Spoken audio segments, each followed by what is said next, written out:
Four Brahmins in English. The story begins by introducing four Brahmin friends named Som, Vaish, Javan, and Bud. These four individuals resided together in a small village. All of them were diligent students of a wise sage who lived in the nearby forest. Their teacher, the sage, was characterized as a simple yet profoundly learned man. The Brahmins held deep respect for their teacher and would meticulously listen to his teachings every day. The sage imparted a crucial lesson to his students, stating, "My children, anybody can become learned, but skills alone will not take you anywhere. You have to learn to use it wisely." Among his students, Som, Vaish, and Javan had acquired many distinct skills. Vaish possessed the remarkable ability to heal a wound without even touching it. Som could expertly mend a broken pot, restoring it to its original state. Javan had the unique skill of taking a fallen dead leaf and reattaching it back to the tree. However, Bud was perceived as the slowest among them all, unable to perform any of these impressive feats. The three friends would frequently tease and joke about Bud, remarking, "Oh, come on, man, Bud has learned a new skill. He can talk to the broken pieces of a pot." To which another would retort, "Oh yes, but the broken pieces have not learned the skill to mend poor broken pot." Despite their jests, Bud never complained.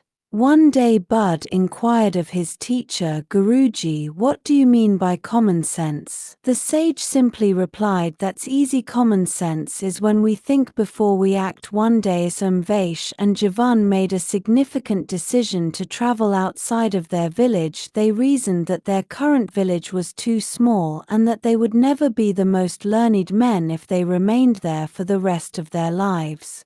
Concluding that they should travel to learn more, Vaish concurred, affirming that they had gathered all the skills they could and now should move on. A brief discussion arose about whether they should invite Bud to join them. Initially, one dismissed him as stupid and useless, asserting that he will only be a burden upon us. However, Vaish countered this, reminding them, "No, Vaish, we are stronger than him. It is our duty to protect him. We must invite him to come along with us." Consequently, they all gathered their clothes and food, meticulously preparing for their arduous journey. Before their departure, their wise teacher reminded them once more, "Remember, children, a wise man always thinks before he acts." The Brahmins all vociferously promised, "We will remember." Guruji repeating it multiple times as they waved goodbye to their revered teacher. After walking for approximately half a day, the four friends grew weary and decided they needed to rest. One of them suggested, "Let us eat our lunch here. Wise men always store their energies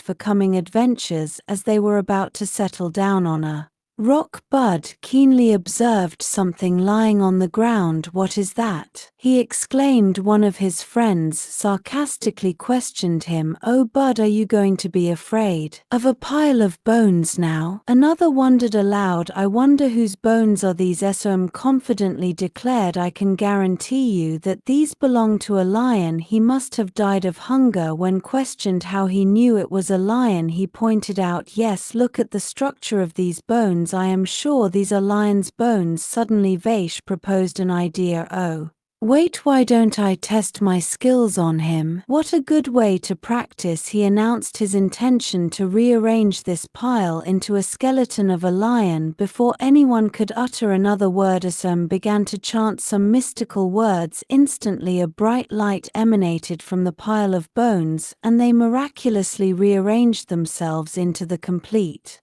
skeleton of a lion. The three brothers were utterly surprised by this display. Som, proud of his accomplishment, boasted, "See, didn't I tell you? You have to be as learned as I am to do it, not to be outdone." Vaish challenged, "Som, you think your skill is the greatest? I can put flesh back into this lion. He will have fur, skin, nails, teeth, everything, only in a few minutes." Despite a warning from another friend, "Nails, teeth, fish, don't." Vaish had ceased listening. He was now engrossed in chanting his own set of words. Within moments the skeleton was transformed, acquiring eyes, skin, fur, nails, and much more, becoming a fully formed lion, albeit Still lying dead on the ground, Vaish proudly declared, "Isn't it beautiful?" One of his friends, still unnerved, responded, "It's scary. Why did you do that?" Vaish explained, "Because only I can. With my skill I can bring anything back. The lion had lost its skin and body. I brought it back. Isn't this the greatest skill?" Jivan then stepped forward, challenging Vaish, "You think only you can bring something back? Don't you know what skill I have learned? I can bring this dead lion back to life." Bud, alarmed by this dangerous proposal, interjected, "Yes, Bud, who do you think is the most learned then?" Jivan retorted, "He can't decide just by your word. Jivan, do it, and show him then. He will decide who is the most learned." Bud, desperate, pleaded, "I don't know about the most learned, but I know who is the strongest. The lion." "Don't do this, Jivan, please listen to me." However, Jivan dismissed Bud's concerns with indignation, asking, "While all my friends have tested their skills, you don't want me to test mine? Would you call yourself a good friend?" He further accused Bud, stating, "Vaish was right. We should have left you back in the village." He reminded Bud of the Guruji's words, implying Bud hadn't learned anything, saying what Guru Kai had said, "You will teach us what Guruji said. You who never learned any skill, you don't trust your friends, do you?" SOM concurred with Jivan's assessment. "You were right, Jivan. He has not learned a single skill. How would he know the importance of practice?" They continued to taunt Bud, accusing him, "But just because you don't have any skill to show us, you don't want us to test ours. You are jealous of us." In response to their accusations, Bud calmly stated, "Oh, I do have one skill which is enough to save my life. Common sense is when we think before we act." He then strategically addressed his angry friends, saying, "Oh, don't be so angry, my friends. I will not stop you now, but before you start, let me climb onto a tree. If the lion eats me, how will I tell you who is the most learned one?" His friends called him a coward and insisted he must brave any situation. Bud defended his decision, stating, "I will not lie to my friends, but I can't fight a lion, and I will have a better view from the tree. I can then decide clearly who is the most learned." Bud swiftly climbed onto a nearby tree. As soon as Bud was safely positioned, Jivan began chanting his words. Within a few minutes, a bright light once again appeared upon the dead lion, and it opened its eyes. The three Brahmins joyfully leaped, celebrating their proven skills. However, their smiles quickly vanished. The lion rose to its feet and let out an angry roar. "Oh, run, the lion is alive, save yourself!"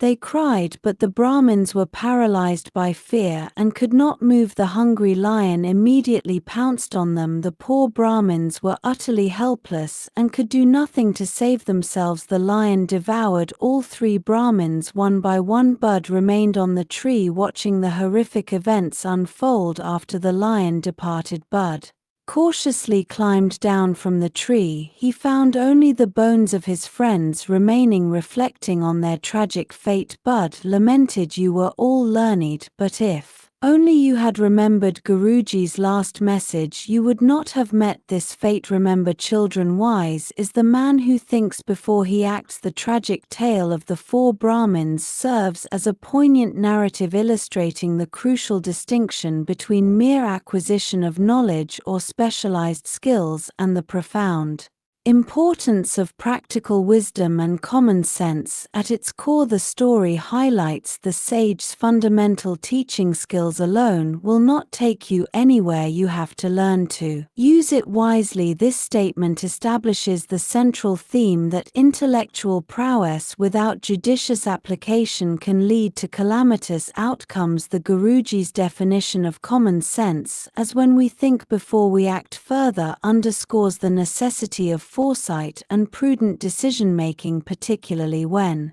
dealing with potentially dangerous situations. The characters of SOM, Vaish and Jivan embody the pursuit of academic learning and the development of specific impressive abilities. SOM's skill in rearranging bones into a skeleton, Vaish's ability to create flesh and fur, and Javan's ultimate power to reanimate the dead lion are all demonstrations of extraordinary, almost magical learnedness, yet despite their advanced capabilities they are depicted as lacking the critical judgment to understand the consequences of their actions. Their desire to be recognized as the most learned men outside their village drives them to engage in a reckless display of their talents, entirely disregarding the inherent peril of bringing a predatory animal back to life. Their arrogance and pride in their skills blind them to the obvious dangers, leading them to dismiss Bud's warnings and even mock him. They perceive his caution as cowardice or jealousy, failing to grasp the wisdom behind his apprehension. Conversely, Bud, who is